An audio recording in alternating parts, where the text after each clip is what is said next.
يا ابو خالد، نعم. كيف شرمة يوم الخميس يا ابو خالد؟ اوه، وموعدنا في الخميس هذا.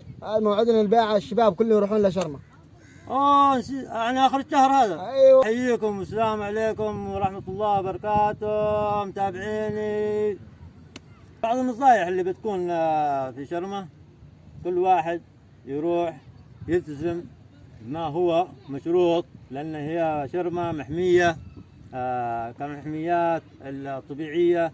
فيها يوجد السلاحف، وفيها الأسماك النادرة، وفيها ما إلى ذلك.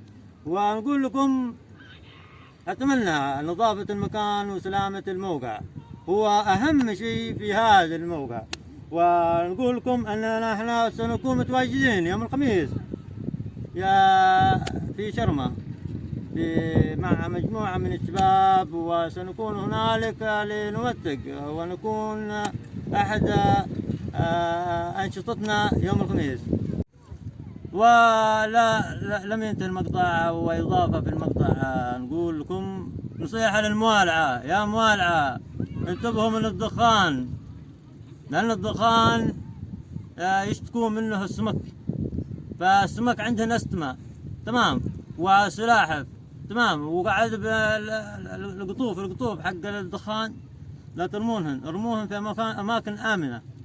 وعليكم بالاسم هذا النفل، لا ترمونه في البحر، لأن سمكة القرش إذا خزنت الله يستر عليها، بتمسك السلاحف وبتخلي النحلة شيء. فهذه النصيحة اعتبروها نصيحة خوية فقط لا غير. والذين يأتون لكي يصطادون السلاحف أقول لهم السلاحف اليومين ذا ملقين اعتصام عند البحر، اعتصام يعني الله يستر عليكم تمام.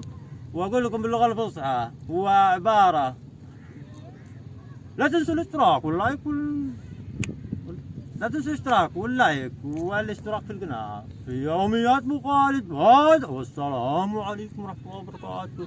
تحياتي لجميع متابعيني واصدقائي هذا، والسلام عليكم ورحمه الله وبركاته.